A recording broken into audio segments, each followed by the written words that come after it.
Good evening, ladies and gentlemen. Thank you for joining us here tonight in Schreiber Hall. On behalf of the Milton S. Eisenhower Symposium and the Foreign Affairs Symposium, we welcome you here for this momentous occasion. The MSC Symposium was founded in 1967 and has since sought to deliver world-class speakers to the university and its surrounding community. It is a forum for the free exchange of ideas. Established in 1997, the Foreign Affairs Symposium has strived to encourage debate and dialogue on issues of international significance on campus for students and community members alike.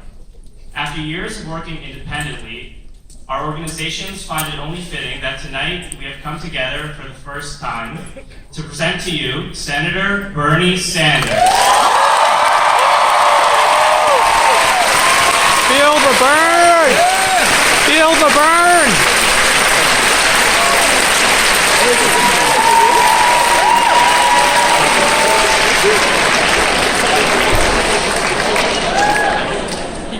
It is no secret that this is a time of great political change and uncertainty. In a time of division, the values of honesty and justice are essential. Throughout his career, Senator Sanders has imbued these values into American political discourse. He explains how we got here and where we must go. That is why MSC and FAS have partnered tonight to bring a true visionary to Johns Hopkins University. We are thrilled that you have all joined us tonight, not only here in Schreiber Hall, but also across campus where this event is being streamed live. We would like to thank all those who have made this event possible. The President's Office, the Office of Student Life, the Dean of Student Life, Terry Martinez, Associate Dean, Tiffany Sanchez, and all administration members who helped us along the way. To the staff of the Milton S. Eisenhower Symposium and Foreign Affairs Symposium, and all of our student leaders who have graciously offered their time tonight to help us, we could have not hosted this event without you guys, so thank you.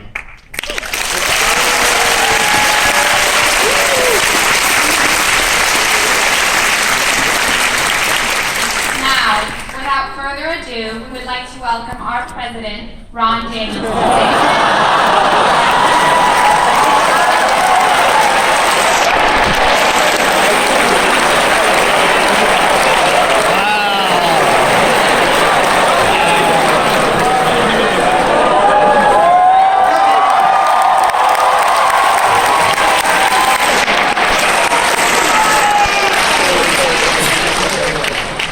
Thank you, Molly Miguel, I think. Good evening to all of you here tonight and watching across our campus. Welcome to our distinguished guest, Senator Bernie Sanders. Welcome to his wife, Jane Anderson, in the front row. We're thrilled to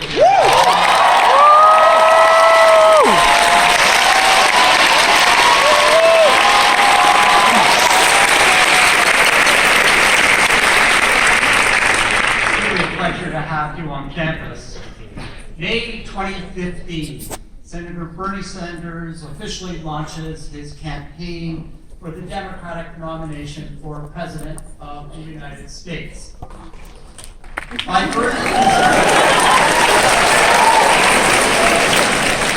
Bernie's own admission, he was a long shot. The sentiment echoed across the media landscape. CNN calls him a minnow in a money game in a campaign that will be awash in billions of dollars. The Washington Post deemed him, in a appropriately understated way, an unlikely presidential candidate. And the consensus seemed to be that his message will fall flat in middle America, in part because he is a septuagenarian socialist from Vermont whose Brooklyn accent can only be understood by Larry David. Fast forward just 4 months. That septuagenarian socialist is on the Late Show with Stephen Colbert, who notes the shifting political landscape. As Colbert vamps, he says, quote, "A funny thing happened on the way to Hillary Clinton's nomination, and it's Bernie Sanders." And Colbert continues, "A guy in his 70s filling stadiums. Who does he think he is? A Rolling Stone?" And of course, in retrospect, we see that Colbert had begun to capture the phenomenon of Bernie Sanders. The poll inspired crowds across the country and on campuses like this one to feel the burn. The rock star, remember this the next time you're protesting me.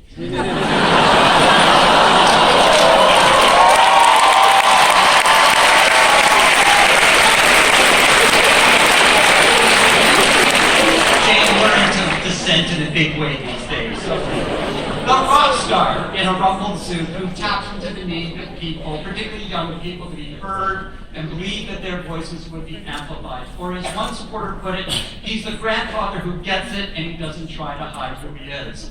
Looking back across his more than 3 decades in public service, Bernie Sanders has never hidden who he is. An unwavering voice of dissent, unafraid to speak up for the causes that have inspired his life of public service.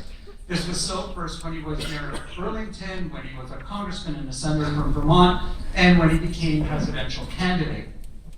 This was so as an advocate for the increasingly marginalized middle classes, shining a light on income inequality and demanding universal health care. This was so as a supporter of LGBTQ rights, who defended gay servicemen and women from the floor of the House in the era of DOMA and Don't Ask, Don't Tell. This was so as a lawmaker who never wavered in his belief in climate change science to shape environmental policy. And this was so as a candidate for president who called on the media not to get distracted with side issues and to focus their full attention on the challenges and policies that truly affected the lives of all Americans, regardless of their political persuasion. Tonight, we gather to hear Bernie in the aftermath of what we know was an intense, far too long, vitriolic, and divisive election campaign. And as pundits and scholars on all sides ponder how we arrived at this moment, one truth emerges. This is an America where voices of dissent matter, whether within a political party, across party lines, or in solidarity with people of all political stripes in response to the policies that impact all of us. At Johns Hopkins, it is our mission, it's our obligation, it's our duty to create space for such voices. We're a place that welcomes and thrives on open, rigorous, thoughtful debate undergirded by fact and informed by a wide spectrum of diverse ideas, experiences, and ideas. That's who we are. So with this in mind, I want to thank the combined, and it's really remarkable, it's the first time that it's happened, that the Milton S. Eisenhower Symposium and the Foreign Affairs Symposium got together, but for being part of this great tradition of this university to do what we do best, to learn from and with one another as we wrestle with the issues and challenges of our time. And of course, I would like to, on behalf of all of us, welcome to the stage Senator Bernie Sanders to share his thoughts on his path to this moment. Let's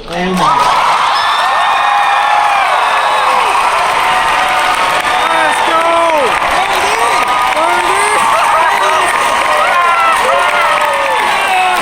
Let's go!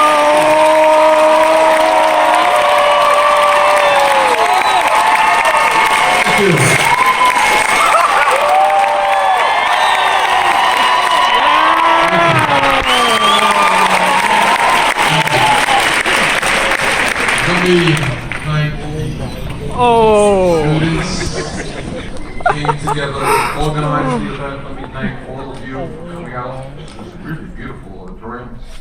And we thank President Daniels for that very generous introduction. What I'd like to do this evening is to read a few parts of the book and then discuss with you what is in the book, and then later on, President Daniels will be asking me some of the questions that, as I understand it, you have asked. So we can't go, obviously, to all of the questions, but we'll do our very best. The introduction goes as follows. When we began our race for the presidency in April 2015, we were considered by the political establishment and the media to be a quote-unquote fringe campaign, something not to be taken seriously. After all, I was a senator from a small state with very little name recognition. Our campaign had no money, no political organization, and we were taking on the entire Democratic Party establishment. And by the way, we were also running against the most powerful political operation in the country. The Clinton machine had won the presidency for Bill Clinton twice and almost won the Democratic presidential nomination for Hillary Clinton in 2008. When our campaign finally came to a close in July 2016, it turns out that the pundits had got it wrong, big time. We had made history and run one of the most consequential campaigns in the modern history of the country, a campaign that would, in a very profound way, change America. We received more than 13 million votes in primaries and caucuses throughout the country. We won 22 states, more than a few by landslide proportions. We won 1,846 pledged delegates to the Democratic Convention, 46% of the total. Importantly, in virtually every state, we won a strong majority of younger people, the future of America. We won.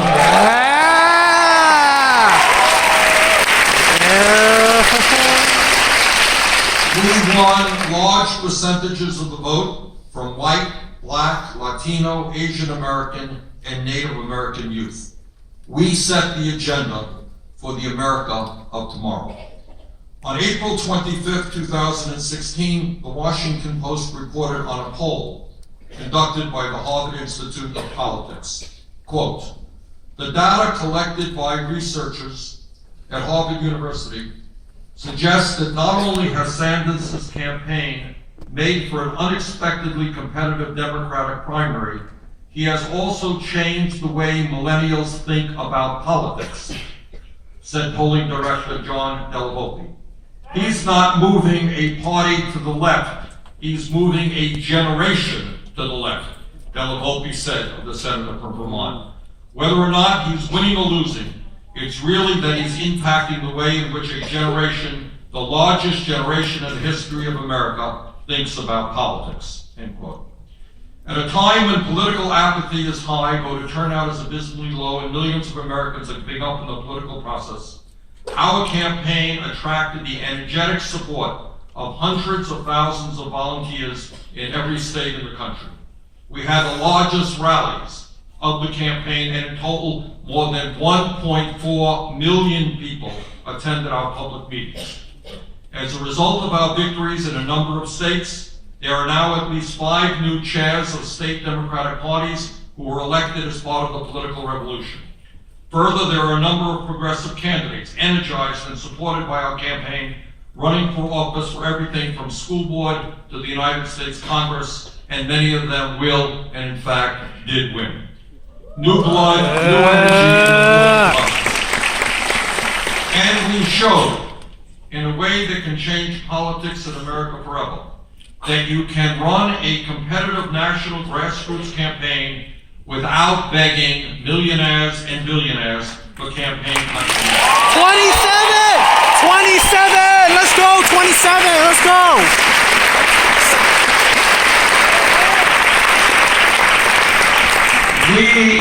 Our campaign proudly was the only campaign not to have a super PAC. In a manner unprecedented in American history, we received some 8 million individual campaign contributions. The average contribution was $27. These donations came from 2.5 million Americans, the vast majority of whom were low or moderate income people. During the campaign, we forced discussions on issues the establishment had swept under the rug for far too long. We brought attention to the grotesque level of income and wealth inequality in this country and the importance of breaking up the large banks that brought our economy to the brink of collapse.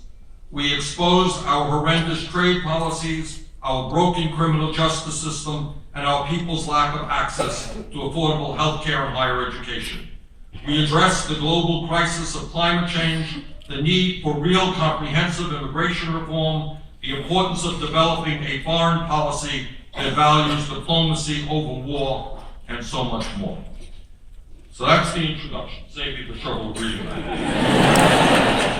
Now, in the recent campaign, it was clear that many, many millions of people in rural America felt that their needs were not being listened to by Democrats, and they voted for Mr. Trump and for other Republicans. Now, I come from one of the most rural states in America. And way back in 1969, I lived in a tiny, tiny town of Standard, Vermont. It's a town that has several hundred people. And let me just describe living in Standard, Vermont, and the need for all of us to understand some of the realities of rural America. In 1969, Susan Levy and I lived in a small house we had bought in the town of Standard, Vermont. Standard, with a population of fewer than 200 people, is located in Vermont's Northeast Kingdom, one of the poorest, most rugged and beautiful parts of the state. There are no stores, no schools, no post offices, no paved roads in Standard. And in the winter, the main dirt road going over the mountain to Lindenville is closed because of snow and ice. I learned a lot living in Standard. I learned about the beauty of walking on quiet dirt roads, seeing deer in the fields, and finding paths that led to the remains of old farmhouses that had not been occupied for decades. I learned about the friendships established when you live in an isolated community 5 miles from the nearest store or gas station. People need people and develop a different type of community than I had previously known. I learned about surviving in cold weather and trying to keep our baby warm when the temperature was 20 below zero and the cold air leaked in through poorly insulated walls. I learned very quickly why people put plastic over their windows. Not pretty, but it keeps the cold air out. I learned about getting by when the pipes freeze and you have no running water, and how you have to haul large plastic water jugs so that you can stay clean, wash the dishes, and flush the toilet. I learned about starting a car after a cold, cold night when the tires were actually frozen to the ground. In other words, there is a world out there, in many ways a very, very beautiful world, which media largely ignores, but it is time for all of us to pay attention and figure out how we can rebuild rural America. There's a chapter on when we began our campaign. I knew a lot about politics in Vermont. I had run for, I was mayor of Burlington, Vermont. For 8 years, I was a congressman from Vermont for 16 years, and I had won 2 elections to the United States Senate. So I had a very good sense of how you run for office in the state of Vermont, a small state with 630,000 people. We did not have a clue about how you run for national office. And there's a whole chapter on how do you run a presidential campaign? But before you get involved in the day-to-day aspects of politics in a campaign, you have to ask yourselves some more fundamental questions. And that is basically, why am I running? Why? And that's what this beginning of that chapter is about. This is what I say. The great anxiety that I had when I was contemplating running for president was that if I ran a poor campaign, if we were unable to get our message out effectively, if we failed to get a significant number of votes, if the actual campaign itself malfunctioned, we would be doing a disservice to the shared vision of the progressive movement. If our campaign was unsuccessful, the message left to history would be that our ideas were rejected and that nobody supported our agenda. More than anything else, that is what I feared. Well, how do you run an effective national campaign? How do you make sure you don't fall flat on your face and call it quits 2 months after you begin, which is not uncommon? We hadn't a clue. The one thing I did know was that if we were going to be successful, we had to remain true to ourselves. We would not be slick, or cute, or poll-driven. We knew whom we were fighting for and whom we were fighting against. We could lose the election, but we wouldn't lose our soul.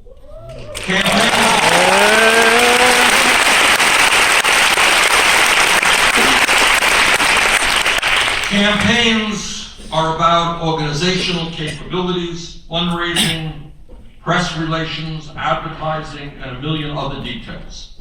But what I always knew in my heart is that the most important part of any successful campaign is the message. What do you believe? What are you prepared to fight for? For me, that was the easy part. I knew what the message would be. No consultant, no pollster had to tell me. It was the same message I had been delivering my entire adult life. We had to listen to and express to the public the real pain of the people. The working families of our country, the elderly, the children, the sick, the poor, and the young. These are the people who don't make campaign contributions, who don't know how to manipulate the system, and who are almost always ignored by government. We had to tell the truth about what was really going on in the country, a truth hardly addressed by the corporate media. We had to forcefully take on the arrogance and greed of the ruling class, a small group of powerful people who wanted it all. Further, and uniquely in modern campaigns, we had to put together a strong grassroots movement in which people understood that of course it was important that we elect a progressive president, but it was equally important that we create a political revolution by involving millions of new people in the process, people who were prepared to stand up and fight back against a corrupt political and economic system. In other words, this was not going to be a typical campaign. It was not just about electing a candidate. It was the building of a movement. It was the understanding that no president alone could or should do it all. The working families and the young of this country had to be involved. Now, one of the chapters, the very last chapter, deals with an issue that gets almost no discussion at all. And in fact, one of the goals of the campaign was to force discussion on issues that big money interests and the media would prefer to push underneath the carpet, not discuss at all. And one of those issues that I hope all of you will be thinking about is corporate media and the role of corporate media in our society. And we have a whole chapter devoted to that, last chapter. And this is, the title of the chapter is Corporate Media and the Threat to Our Democracy. And it begins with a quote from a journalist, a fellow named A.J. Liebling. He wrote, quote, "Freedom of the press is guaranteed only to those who own one." Today, end of quote, today a handful of multinational corporations own much of the media and control what the American people see, hear, and read. This is a direct threat to American democracy. It is an issue that we cannot continue to ignore. Media shapes our very lives. It tells us what products we need to buy, and by the quantity and nature of coverage, what is important, what is unimportant. Media shapes our political consciousness and informs us as to the scope of what is realistic and possible. When we see constant coverage of murders and brutality on television, corporate media is telling us that crime and violence are important issues that we should be concerned about. When there is round-the-clock coverage of the Super Bowl, we are being informed that football and the NFL deserve our rapt attention. When there is very little coverage of the suffering of the 43 million Americans living in poverty, or the thousands of Americans without health insurance who die each year because they can't get to a doctor when they should, corporately owned media is telling us that these are not issues of major concern. For years, major crises like climate change, the impact of trade agreements on our economy, the role of big money in politics, and youth unemployment have received scant media coverage. Trade union leaders, environmentalists, low-income activists, people prepared to challenge the corporate ideology very rarely appear on our TV screens.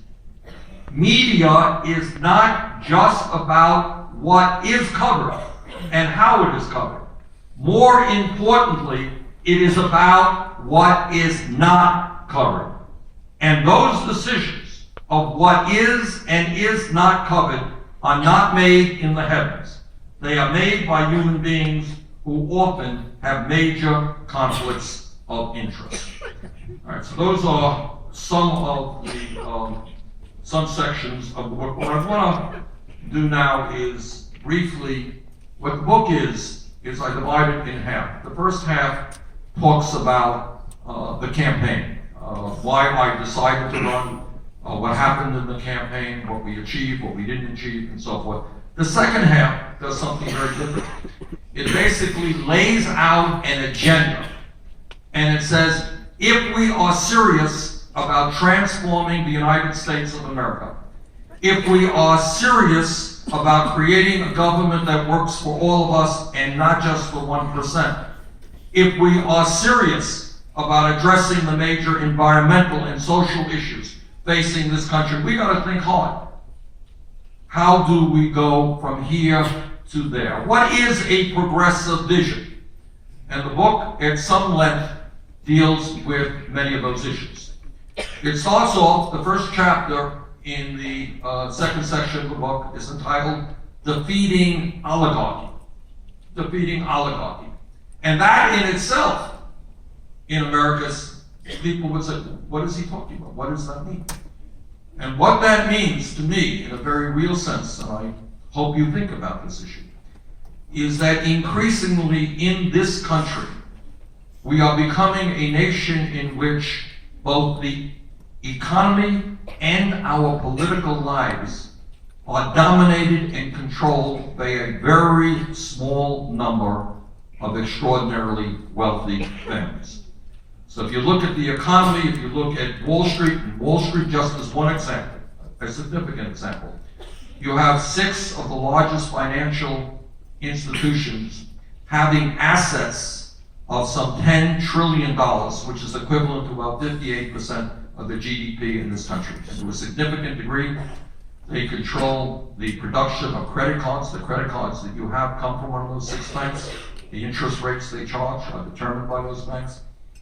The mortgages that you have, that families have, are also, to a significant degree, written by 6 financial institutions. And the heads of those institutions, more often than not, are billionaires. But it's not just the economy, an economy in which corporate America is doing phenomenally well. And the wealthiest people are becoming significantly wealthier. It is also the political system in which you live right now. Money has always played an important role in politics, nothing surprising about that. But especially since the disastrous Citizens United Supreme Court decision, what you now have is the ability of the Koch brothers and other multi-billionaires to spend as much money as they want on campaigns. So in other words, a billionaire right now can, and they do, the Koch brothers themselves have spent many hundreds of millions of dollars just on the campaign that ended last Tuesday.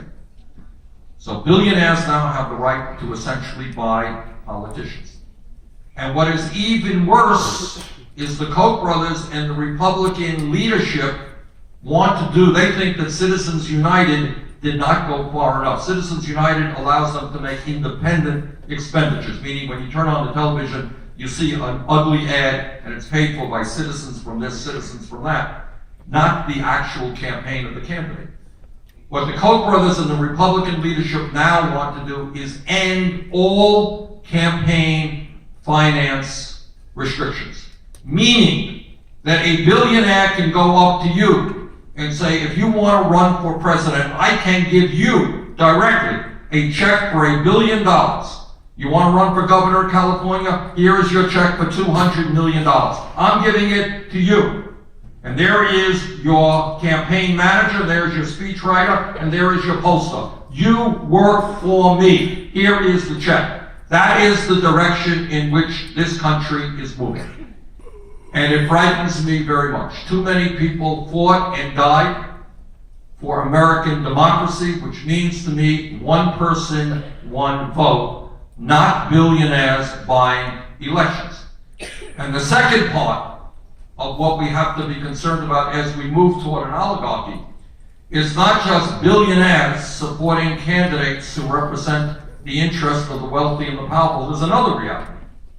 All of you are aware of the enormous struggles that have taken place in this country in terms of expanding our democracy. You all know that when this country was first founded by very great and far-sighted people who lived in their time, in the late 1700s. We were called a democracy, but you know that the only people who had the right to vote were land-owning white men. Land-owning white men, wealthy white men had the right to vote. And the struggle from then to today was to expand democracy. The incredible struggles that we had to pass a Voting Rights Act, so that African Americans had the right to vote. Passage of a number of amendments so that women had the right to vote. During the Vietnam War period, the belief that if young people were sent off to war to fight and get killed, maybe they had the right to vote, about the wisdom of that war, lowering the voting age from 21 to 18. So the whole struggle for American democracy has been an expansion of voting rights. Right now, we are in a moment in history where Republican governors all over this country are working overtime trying to suppress the vote. Under the guise of fighting voter fraud, a problem which virtually does not exist, thankfully, in our country. What they are doing is making it harder for poor people, people of color, old people and young people to register and participate. And they are succeeding and they are bragging about it. They have very good results in suppressing